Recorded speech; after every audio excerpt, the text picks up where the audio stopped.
তো আসসালামু আলাইকুম গাইস, কেমন আছেন সবাই? তো আপনাদের দোয়া আলহামদুলিল্লাহ আমিও ভালো আছি। তো আজকে নতুন একটা রেসিপি নিয়ে আপনাদের মাঝে আসলাম।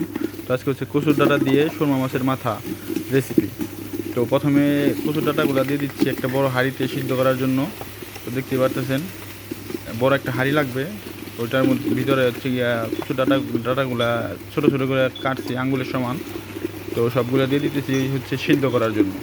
ভালো মতো সিদ্ধ হয়ে গেলে তারপরে কড়াইতে বাগার দেবো। তো দেখতে থাকেন, রেসিপিটা অনেক ভালো লাগবে আপনাদের। তো দিয়ে দিলাম, দেখলেন সব কচুর ডাঁটা দিয়ে দিলাম প্রায় হাফ কেজির মতো, হাফ কেজি কচুর ডাঁটা দিলাম। তো দেখতেই পাচ্ছেন, দেওয়ার পরে মানে ঢাকনা দিয়ে ঢেকে দিলাম 15 মিনিট পর। দেখতে দেখেন মানে একবারে সব সিদ্ধ হয়ে গেছে মোটামুটি।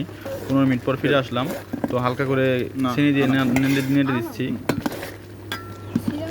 তো দেখতেই পাচ্ছেন কত সুন্দর হচ্ছে, মানে অনেক সুন্দরভাবে গলতেছে। তো এর মাঝে হচ্ছে গিয়া আম পাতা দিবেন 2টা।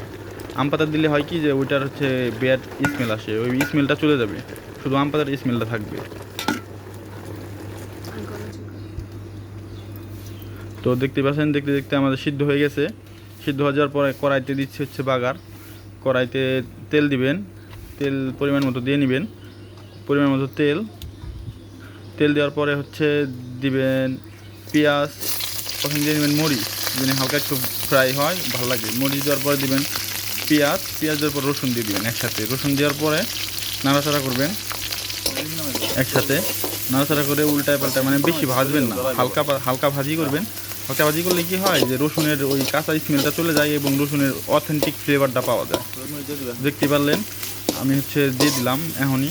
তার মধ্যে হচ্ছে দিয়ে দিব এখন একটু লবণ দিব উপর দিয়ে। লবণ দিলে হয় কি পেঁয়াজটা গলে যাবে সুন্দর মতো একদম। তার মধ্যে হচ্ছে দিয়ে দিবেন। তো দেখতেই পাচ্ছেন সুরমা মাছের মাথাগুলো দিয়ে দিলাম।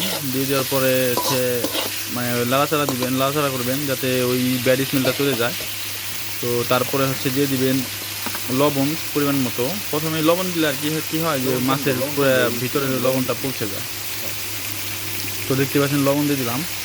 তো তারপরে দিবেন হচ্ছে গিয়া মরিচের ফাঁকি। মরিচের ফাঁকি দিয়ে দিলেন, আপনারা যা যতটুকু পছন্দ করেন সেই পরিমাণে লবণ মরিচের ফাঁকি দিয়ে দিবেন। তারপর দিবেন হলুদের ফাঁকি, হলুদের ফাঁকি দিয়ে দিলেন পরিমাণ মতো, যে যতটুকু খান স্বাদ মতো দিয়ে দিবেন, স্বাদ মতো দিয়ে দিলেন। তারপরে লাড়াচাড়া দিয়ে হচ্ছে গিয়া সোয়াজের ফাঁকি দিয়ে দিবেন, বড় সোয়াজের ফাঁকি, ধনিয়ার ফাঁকি, ধনিয়া বলে, ধনিয়ার ফাঁকি দিয়ে দিবেন। দেওয়ার পর আমার একটু হলুদ লাগতো, আমি একটু এক্সট্রা হলুদ দিয়ে দিচ্ছি এক করে, মানে কালার ওরকম একটা আসতেছিল না, এই কারণে দিয়ে দিয়েছিলাম। মানে আপনাদের পরিমাণ মতো যতটুকু প্রয়োজন অতটুকু দিবেন, তার সাথে বেশি দিলে আবার হচ্ছে গিয়া অথেন্টিক স্বাদটা পাবেন না। তো দেখতে পাচ্ছেন, তো দিয়ে দিলাম। তো দেখতেই পাচ্ছেন মাছের মাথা দেওয়ার পরে হচ্ছে গিয়া সিদ্ধ করা সেই কচুগুলো দিয়ে দিছি। দিয়ে দেওয়ার পরে এরকম আসছে। আর হচ্ছে গিয়া তেল একটু বেশি রাখবেন, কারণ হচ্ছে গিয়া এইগুলো শুকায় যায়, শুকায় গেলে নিচে লেগে যাবে, লেগে গেলে হচ্ছে গিয়ে পুরো একটা স্মেল আসবে, তখন ওরকম একটা খাইতে ভালো লাগবে না। আর আমি হচ্ছে সিক্রেট, আমাদের সিক্রেট একটা মশলা দিয়ে দিলাম। এটার মধ্যে হচ্ছে গিয়ে তিন চামচ হচ্ছে গিয়ে দিবেন হচ্ছে চিনি। 3 চামচ চিনি দেওয়ার পরে দেখবেন ভাই খায় যে মানে মুখ ফিরবে না এরকম অবস্থা। তো যারা যারা মানে আমার ভালোবাসেন, আমার রান্নাগুলো দেখতে পছন্দ করেন, তারা অবশ্যই একদিন হলেও ট্রাই করে দেখবেন প্লিজ, আপনাদের অনেক ভালো লাগবে, একদিন হলেও ট্রাই করবেন। আমার এটা রিকোয়েস্ট রইল আপনাদের কাছে। দেখেন কত সুন্দর কালার আসছে, পুরা করছে একদম। আর তেলটা একটু বেশি রাখবেন, কারণ নিচে লেগে যেতে পারে, নিচে লেগে গেলে হচ্ছে গিয়ে পুরা একটা স্মেল আসবে, খাইতে ভালো লাগবে না। তো আমি আবার ফিরে আসলাম বাড়তে, সরাসরি একদম বেড়ে ফেলতেছি। তো আমার ভিডিওটা যারা যারা দেখেন অবশ্যই লাইক, কমেন্ট অ্যান্ড সাবস্ক্রাইব করে পাশে থাকবেন। আর প্লিজ একদিন হলেও ট্রাই করে দেখবেন এই রেসিপিটা, আশা করি অনেক মজা হবে এবং ভালো লাগবে আপনাদের কাছে। তো আল্লাহ হাফেজ।